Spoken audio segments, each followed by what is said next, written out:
Hi అండి. అందరూ భోజనం చేసేసారా? భోజనం చేస్తున్నాం. ఈరోజు మన స్పెషల్ ఏంటంటే ఒక్క నిమిషం వేకెన్సీ చాలా డిఫరెంట్ స్పెషల్ అన్నమాట.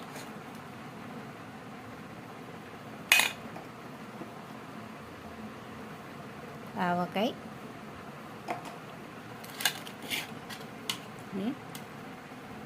అండి. ఇది బొచ్చల కూర చారుపప్పు అనమాట. బొచ్చల కూర చారుపప్పు అంటే మనం ముందుగా పప్పు బొచ్చల కూర ఉడితే ప్లాన్ చేసుకోవాలి. కొంచెం వెసలు ఎక్కువ అయిందనుకోండి, అదే బొచ్చల కూర చారుపప్పు అయిపోద్ది అనమాట. చాలా ఈజీ వండటం. బొచ్చల కూర అయితే మందొడ్లోదే. ఇది బొచ్చల కూర చాలా ఆరోగ్యానికి మంచిది అనమాట. కనిపిస్తుంది చూడండి. ఇది మనకి కాళ్ళు నొప్పులు, పెద్దవాళ్ళకి కాళ్ళు అరిగిపోయి ఉంటాయి కదా, కాళ్ళు నొప్పులు చాలా మంచిగా తగ్గిస్తుంది అనమాట. ఇది చాలా మంచిది, ఆరోగ్యం కూడా. ఇది కంపల్సరీ వండండి. మన గుండె